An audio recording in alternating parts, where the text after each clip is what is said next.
It's an awfully nice night out here. It's warm. March. As the Irishman said, that's the trouble with this time of year. It ain't this time at all. It's one of my favorite Irish bulls. Anyway, welcome back. It's good to have you back. I was inside because it was cold, and I like the porch. So much of life is show and tell, so I'm going to indulge in a little and show you some things I've been given recently. Oh gosh. My wife gave me this. Was it Christmas time or was it just some time? And the answer is, it was just some time. It's one of those probably 1950s pipe boxes with space for tobacco inside and a space for 6 pipes that probably ought to be small-sized straights, which is just fine. I smoke a lot of those. I've got it. Hey, have I got enough pipes to fill that up? One of the features of this model is this lid for the tobacco jar part. It's got a B on it. I guess it stands for backy. It does now.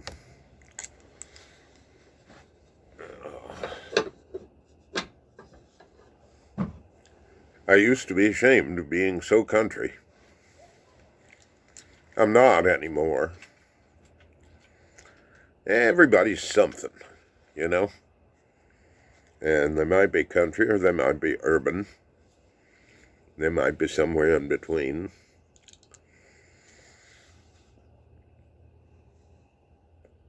I'll tell you when I lost it. My shame of being country was when I went away to school in Boston. You know, there are plenty of places in this broad world that we have an image of because we've never been there. And the image is sometimes, I won't say oft times, because I've not done as much traveling as the rest of you, I'm sure. The image is sometimes better than what it actually is. I think any city or town or village that emphasizes something about itself de-emphasizes the other things that would compete with that view. Thus they're able to attract more people. Well,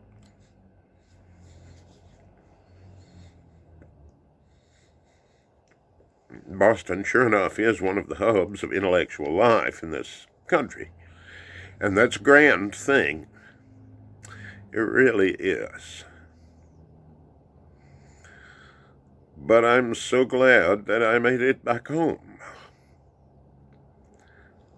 Because I'm a country mouse, I'm not a city mouse. You'll remember Aesop's fable, I hope. Oh, this last week a friend stopped in.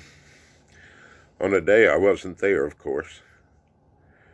Because, you know, Murphy. And he brought me 1.5 pounds of Peter Stogeby Luxury Twist Flake. Ooh, that's a tobacco I dearly love. I've always liked flakes, and I think it has to do with complexity of flavor that other tobaccos do not achieve. Yes, you do pay extra.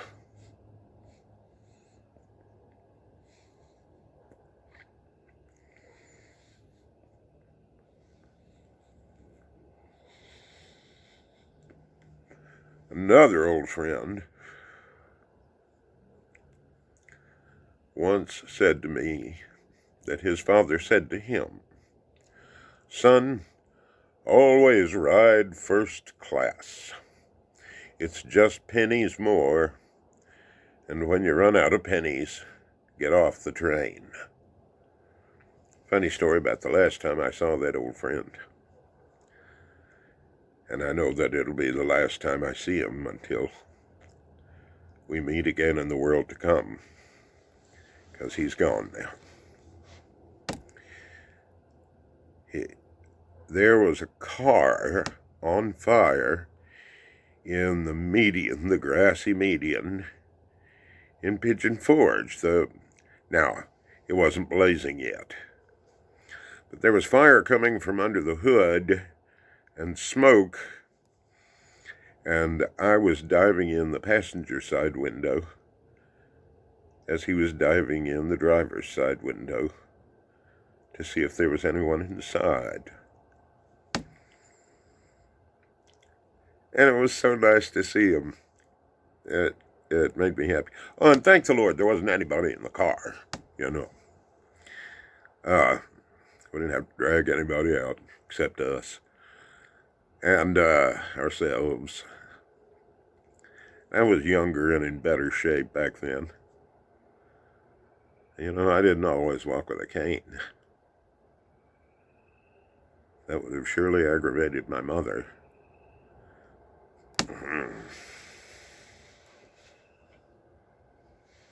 Here's a little present I bought for myself. Oh, what is it? This is a present my nephew-in-law. If that's not a title, it ought to be. He's a good boy. Nephew-in-law bought me. It's a Savinelli Alligator Dublin. Oh, God, one of my favorite shapes and one of my favorite types. Looky here. This is a Rad Davis ice pick. And originally, it was stemmed about that long. And it was lovely. Not a thing wrong with it. Except, I thought it would make a great Sherwood Schwarden, so I restemmed it. I just happened to have the parts laying around to do it.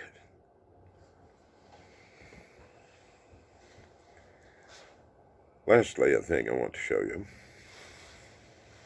Then we'll get to the serious part of the discussion, I promise.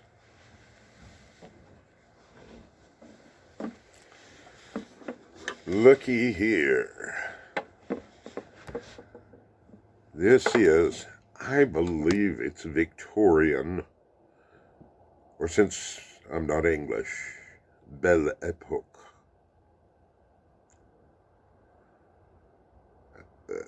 So we call it that in English. We call it that in America because, you know, it wasn't Victoria here. Oh, it's a pipe cabinet. Look at that. With racks for even smaller straight stem pipes. And drawers. My goodness, the big drawer on the bottom.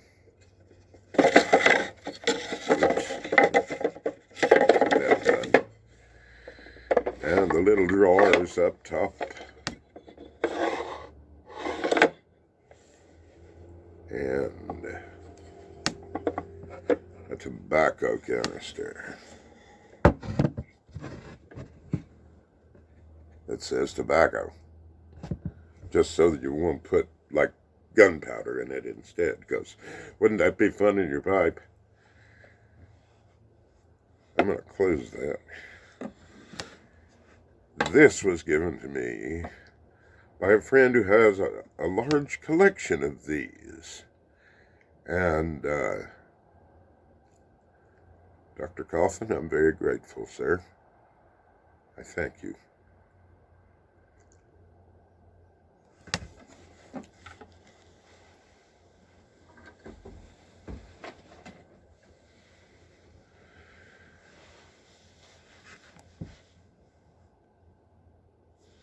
One last thing.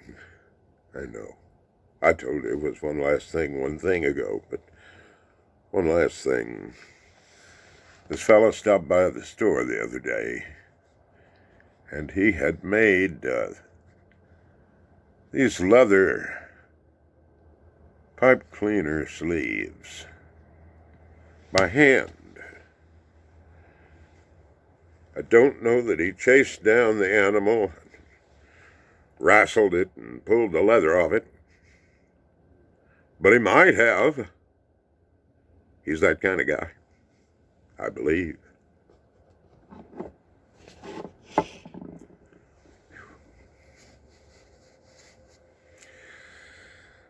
I may not leave that hat on.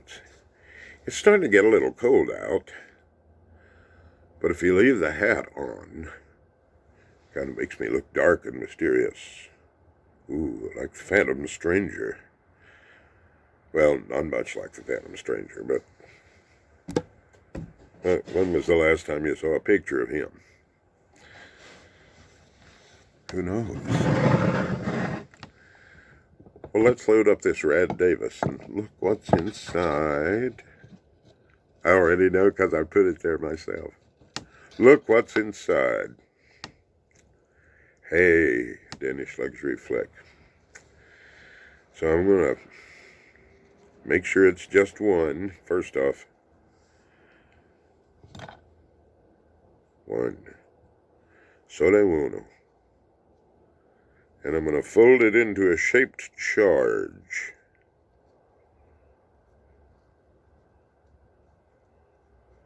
Like so, kind of a pointy-ended cone. Is there a cone that is not pointy-ended? I think not. And then, just down into the pipe, where we gently and firmly mash the hell out of the top. Make sure all that good old tobacco gets down in there. Check the draw. Perfect. Carefully replace the lid. Fetch up the box of matches, and now we'll wait for this neighbor to drive by. There he goes, safely on his way. God bless him.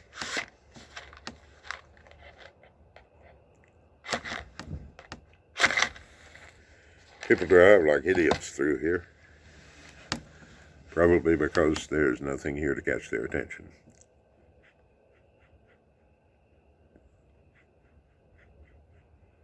And thank God.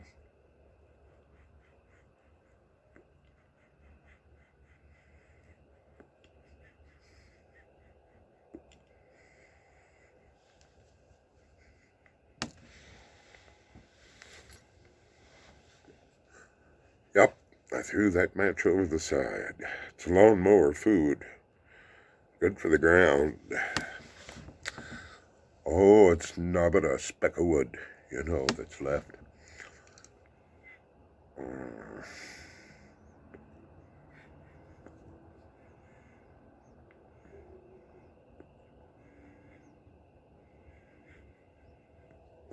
Not but. It's not but. But it gets put together as nobbut in the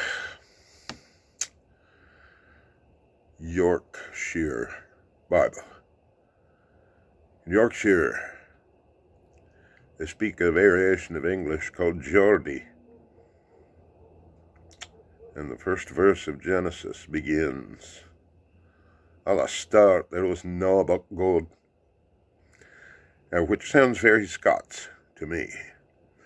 But heck, they're neighbors, just just south of the Rio Tweed from Alba. And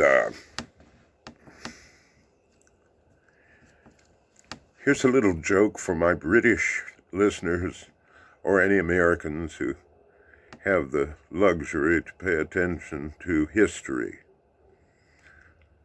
and television sitcoms. What if instead of the Fresh Prince of Bel-Air, it had been the Black Prince of Bel-Air, starring Eddie Longshanks? Oh, there would be a different show.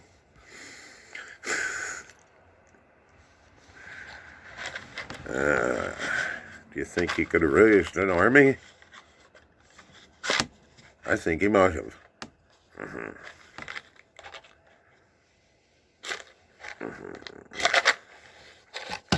Well, second light. The true light.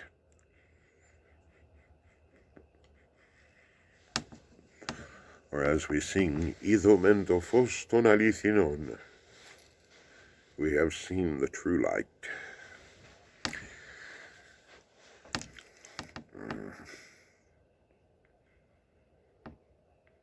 Show and tell.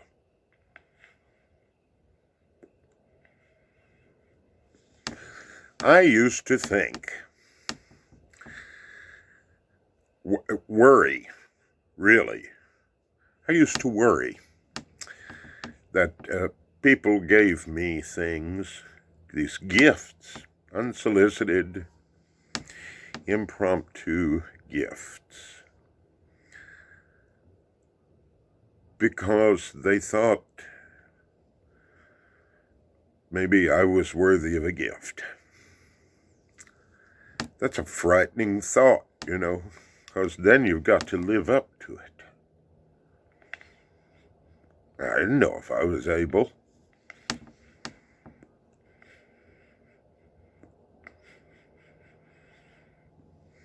What were they expecting of me?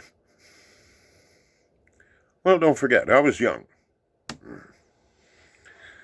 and prone to worry.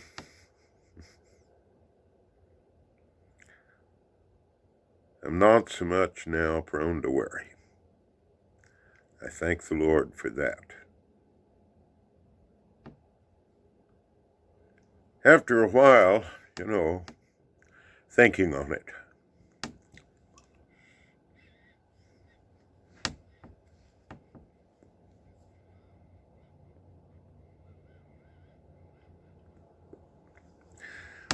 I realized they weren't giving me gifts because I was a certain type of person. They were giving me gifts because they were that kind of person. It really spoke well of them. They were generous persons. And they had some things at their disposal.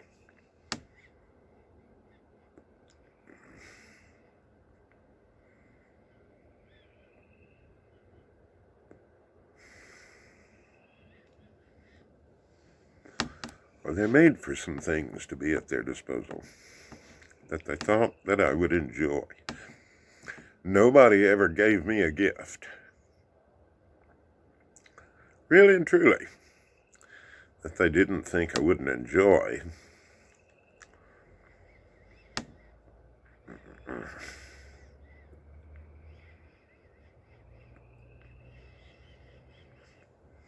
Instead, they saw a thing,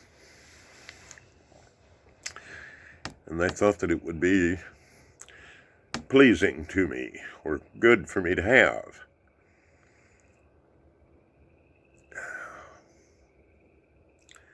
People give me presents all the time, and God bless them.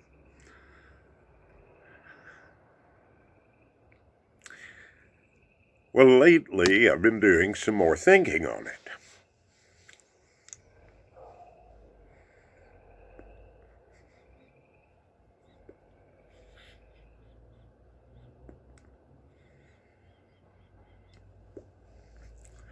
They do expect something of me. And it's not so much a return gift, although sometimes that happens more often than not these days, thank God, you know. My situation's a bit better than it was when I was young. Oh, I can remember some hard times. Kids, you think you know some hard times? Well, maybe you do. But me do, and they're much easier now. That's because I worked hard. My wife paid my bills. She still does. And I keep working hard. I'm not working as hard as I used to. I can't. But I still work hard.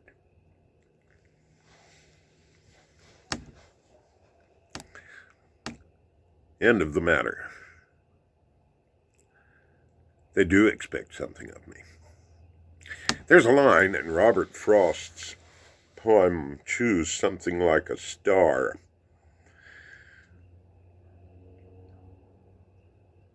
And in it, the poet is addressing a star. He says, at the beginning, O star, the fairest one in sight, we grant your loftiness the right to some obscurity of cloud, but to be wholly taciturn in your reserve is not allowed.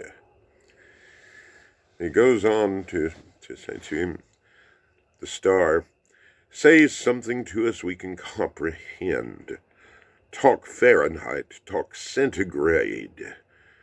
Tell us what elements you blend. And steadfast as Keats' eremite, not stooping from its sphere, it asks of us. It asks something of us here. It asks of us a certain height. Well, there we go.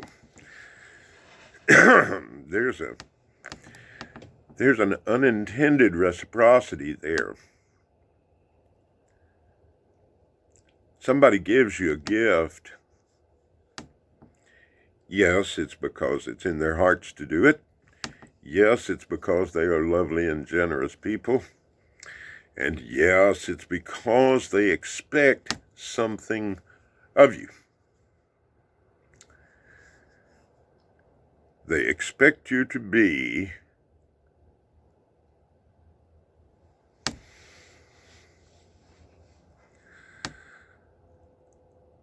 worthy of their gift, worthy of their friendship,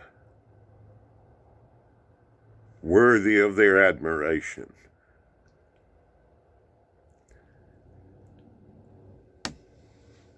They're saying what they want you to be when you're given a gift. They're saying what they want you to be, even if it's somebody who knows you like nobody else. Say your wife, and she gives you a gift. Yeah, you have to live up to it.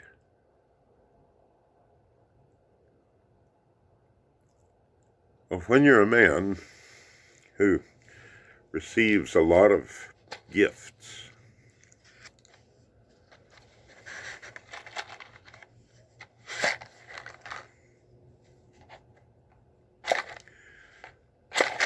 when you're a man who has received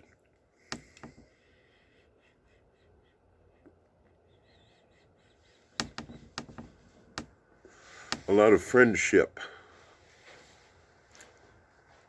offered friendship, when you've received a lot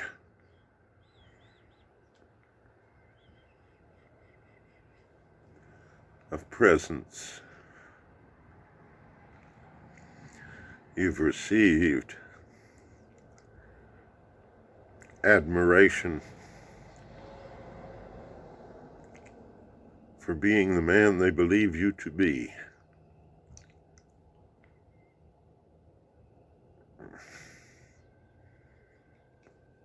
you might give them something back in the way of it's called a hansel, a thing that is given from one hand into another, a little gift.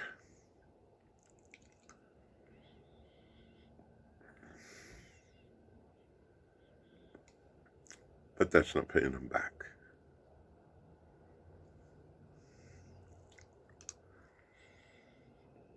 There's really only one way to pay them back.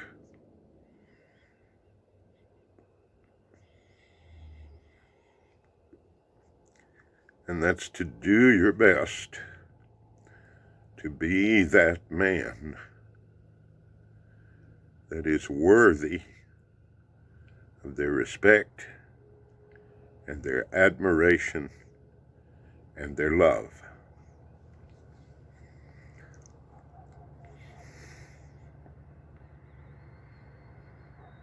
You won't, of course. Not on the inside where you yourself see it. You're still going to be a chimpanzee full of snakes, to borrow a quote from a pretty popular intellectual these days.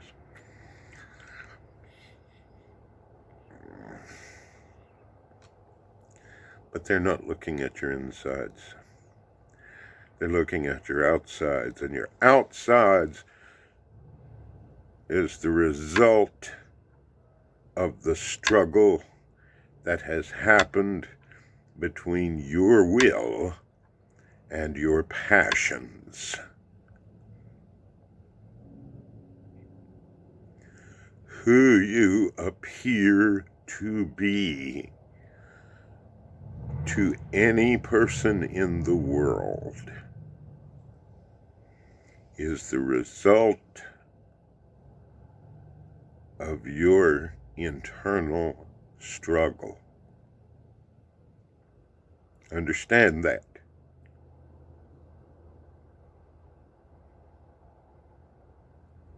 What is a present? It's a battle cry. Fight on.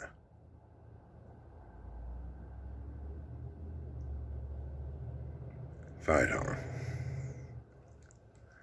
Well,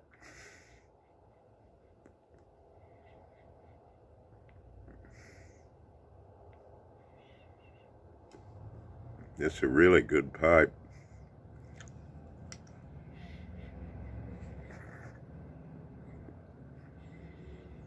And delicious tobacco. But I'm starting to chill my old bones. They're not that old. I'm not 62 quite yet. That'll hit next month. Man, I'm feeling it's going to hit me like a ton of bricks. Anyway, it's getting on up late. You probably ought to go home and go to bed. Good night.